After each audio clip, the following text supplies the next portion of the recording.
First supplementary, Dr. Medha Vishram Kulkarni. India has emerged as the world's fastest growing aviation market and currently holds the position of third largest in the domestic segment. Over the past decade, the number of aircrafts in country has doubled from 400 to 800, sir. While the number of airports has expanded significantly from 74 to 157. The government's visionary initiatives such as UDAN have strengthened regional connectivity, bringing even the most remote areas into national aviation network and developing an ecosystem for unprecedented growth. So my first question is, the issuance of 1,562 commercial pilot licenses in 2023 is an all-time high, sir. How the government ensures that the expansion of flying training organizations maintains global safety standards and produces highly skilled pilots capable of handling modern aircraft and emergencies? Honorable Minister. Thank you, Chairman, sir. So like the Honorable Member has mentioned the statistics, India is one of the leading aviation markets in the whole world, and we have the numbers which back it up, sir. And once you see the increase in the aviation, one primary statistics which also needs to grow is the commercial pilots and the aircraft maintenance and the training and skilled workforce which needs to be backed up by it. We already have 800 planes operating in the Indian aircraft space from the Indian operators, and we see 1720 planes under order also. And we have so many planes coming into the Indian airspace, then you definitely need more pilots also to be trained. And currently we have approximately 1600 being trained every year, sir. We have up to more than 54 FTOs operating in the country. We see that more FTOs are under demand now. A lot of FTO companies are coming, organizations are coming to set up new FTOs. And whenever these new FTOs are being set up, we ensure that the standards that which are being followed are followed at a global level, so that the pilots which get trained in the country are not only for the domestic aviation market, but they can go abroad, they can work in any country which maintain those kind of global standards. So from our side, we are ensuring that we maintain thorough global standards. We have our DGCA, which is a safety regulator and which does a thorough work in ensuring that all the standards, procedures, the rules, guidelines, whichever have been put up by the Indian Civil Aviation Authority are thoroughly met by the FTO, new organizations which are being set up. Second supplementary. Whether the 5 national safety goals outlined in NASP will specifically address the increasing occurrences of technical glitches in commercial aviation? If so, the details thereof. And another allied question is, sir, over 91 lakh passengers have availed DG Yatra seamless, contactless travel experience. What measures are being taken to expand the technology across all major and regional airports? So, Honorable Minister, Part 1 and Part 2. Sir, regarding the Part 1 of technical glitches and faults, the House would be happy to know that in 2022, 2 years back, the number of glitches that happened in the country were 723. And last year, 2023, we had 390. And now we have come down to 273. And obviously our DGCA and the civil aviation, we are all putting many efforts so that the technical glitches, the safety issues and the occurrences, they all come down. And definitely we are on the right path with the numbers also. We are being seen that the technical glitches have come down, sir. And we are going to furthermore improve. And the National Aviation Security Plan and the safety plan definitely assist us in ensuring that the whole number of technical glitches come down in the country in the future also, sir.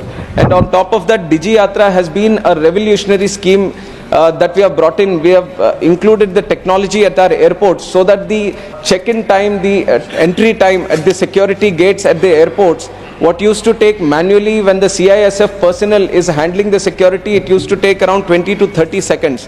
But the installation of these Digi Yatra systems has brought it down to 5 seconds. And not only at the entry point, we have them at the boarding gate, we have them at the security check-in. So there is a seamless travel for the passengers.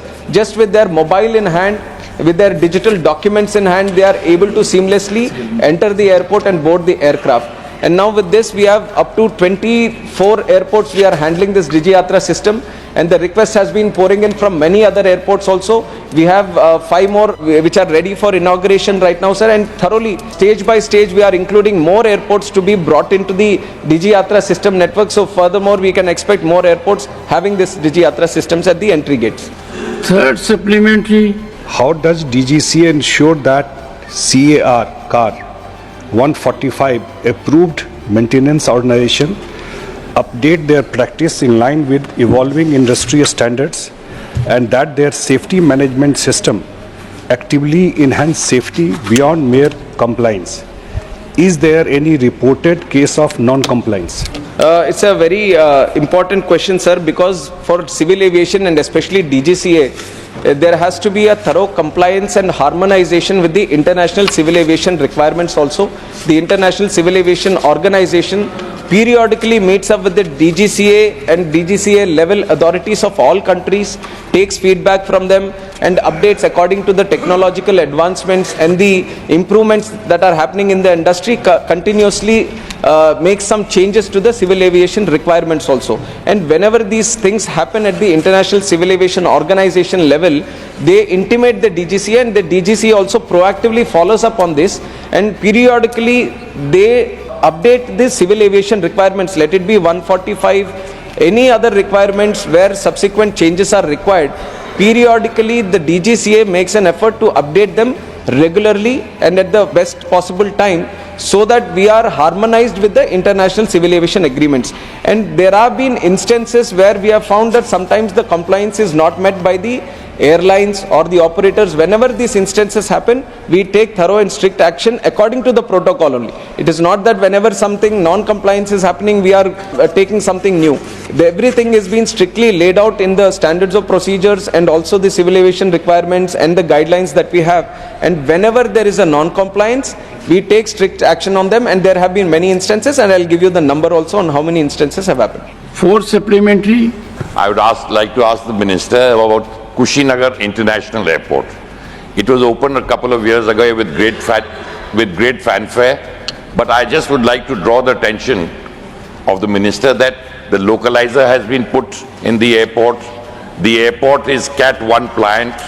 The Indigo Airlines have asked for a Udan scheme for 4 planes to take off under the 4 schemes that they've already given for the Minister, and they are ready to start flying planes from there in February. I would be very grateful to the Minister if he could ensure that the Kushinagar International Airport begins with Udan and the international flights, which would help not only Uttar Pradesh, but I'm sure Mr. Jha, who's from Bihar here, would support me. A lot of people coming from western parts of Bihar will also labor traveling abroad to the Middle East, will have great opportunity to take direct flights from there. So I will be extremely grateful if the Minister could start that airport immediately. Thank you. Honorable Minister. I'm very happy to answer the question also, sir. Very strategic location, Kushinagar, which is why the government has also put in all the efforts to make it operational at the earliest, and we are in the last phase of it, sir.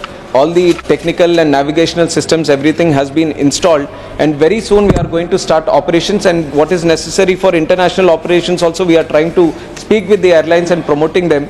And the House would also be happy to know that Udan scheme, which was earlier envisioned for 10 years, and in the budget that was presented on Saturday by the Honorable Finance Minister, she has been gracious enough to accept that the Udan scheme needs to be extended for furthermore 10 years, which is going to help not only the existing civil aviation network that we have today, but we are planning to build 100 more airports in the coming 10 years, sir. So definitely to connect all these airports and to give more boost to the domestic aviation market, Udan has been a revolutionary scheme, and we should all thank our Honorable Prime Minister Narendra Modi ji for bringing up this kind of scheme. And definitely we are going to extend it for 10 more years.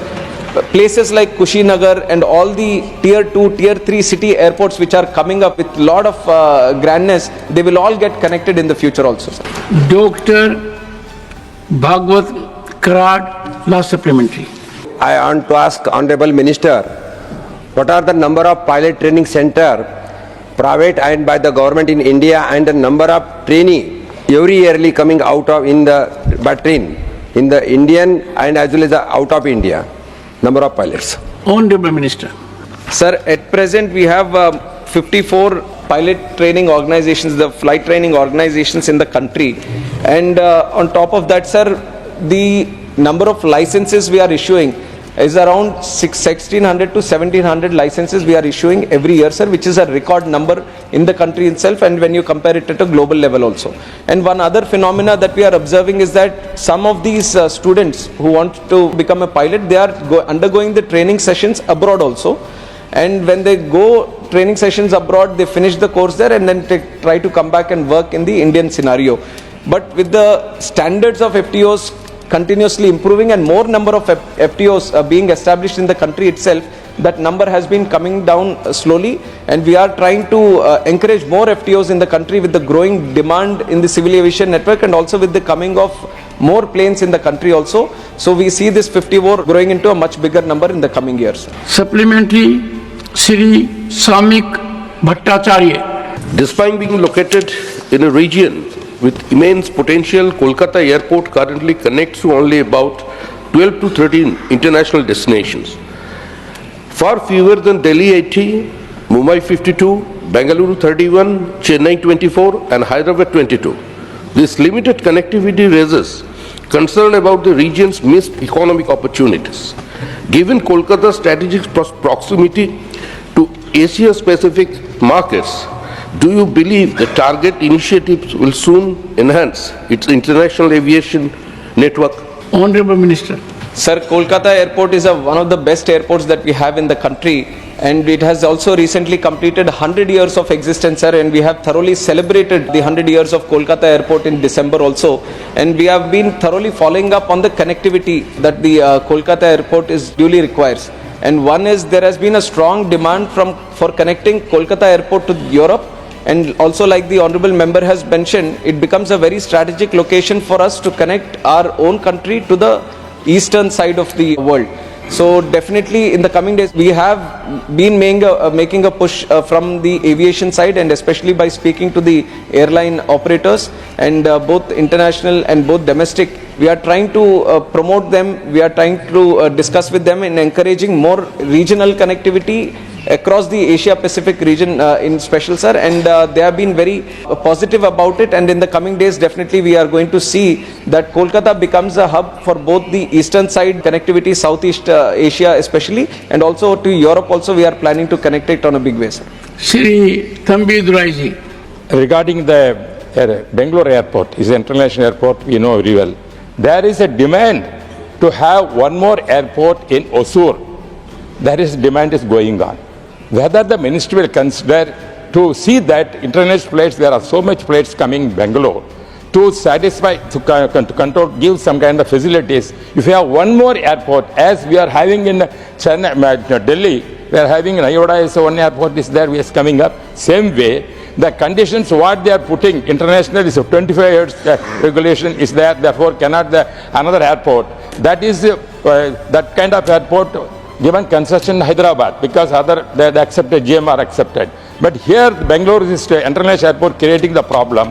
Whether he will come forward to see that can be cancelled, that kind of agreement, and have new airport, which already Tamil Nadu government also requesting and recommended to have a new airport. Honorable Minister. From the Government of India side, realizing the potential both to the economy, job creation, and the local activity that an airport brings, we want to create as many airports as possible and wherever the demand is.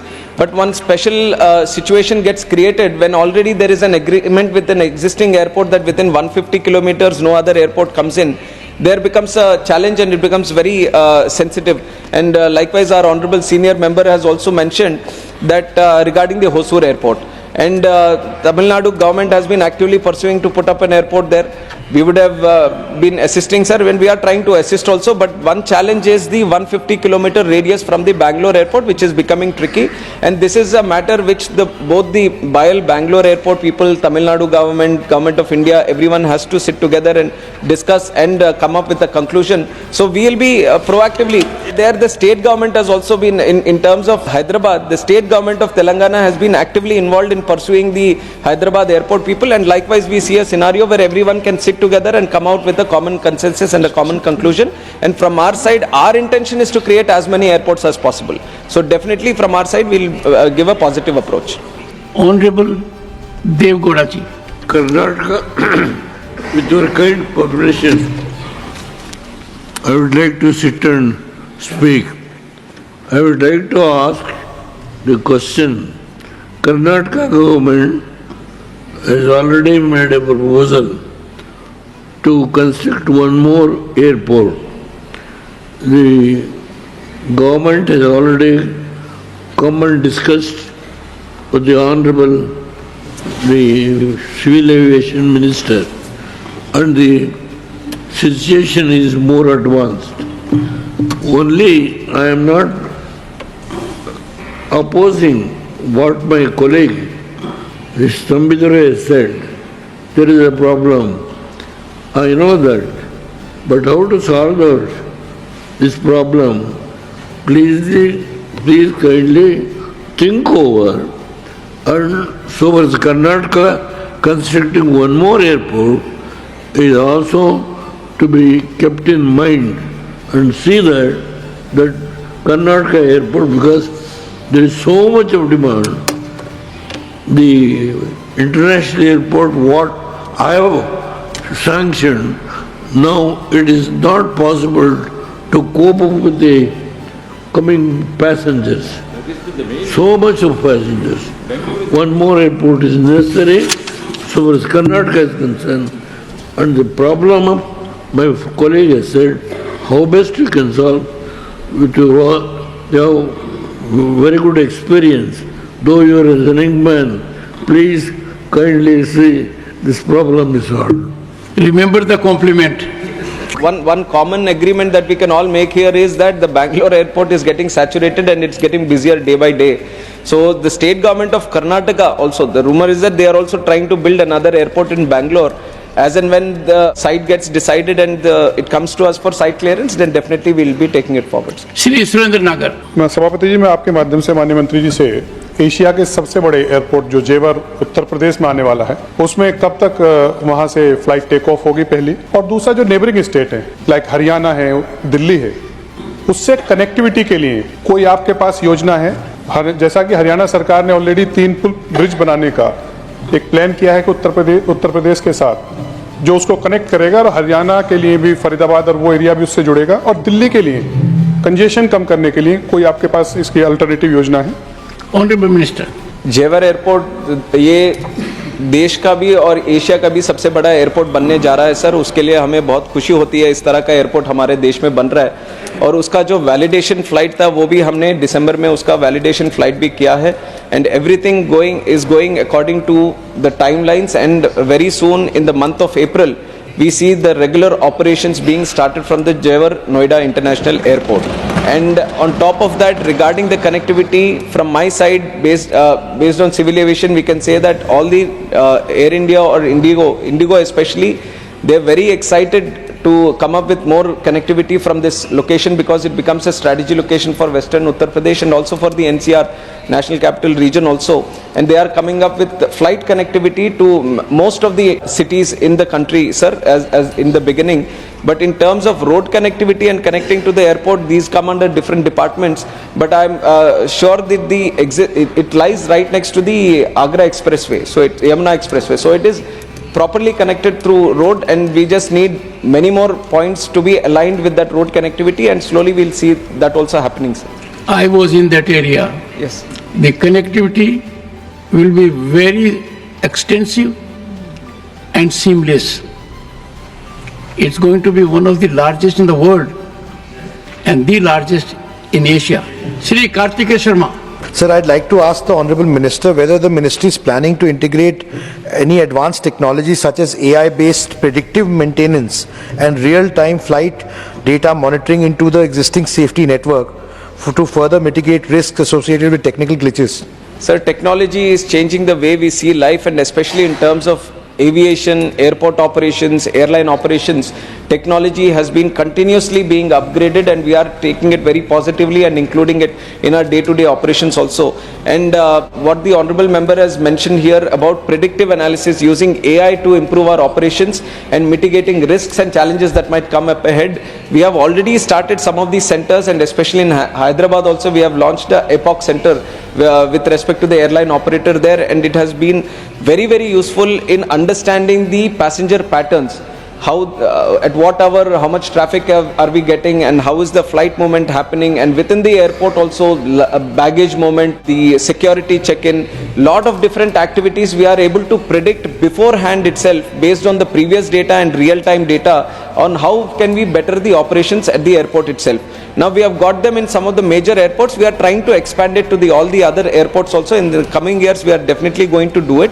One is using AI, predictive analysis, and also to improve the technology that we have in all different sections, sir. We are actively pursuing with the Airport Authority of India also and making them more proactive into bringing in new technologies into the operations. So definitely in the way forward, we are going to have this real-time data monitoring and the AI machines operating at all the airports also.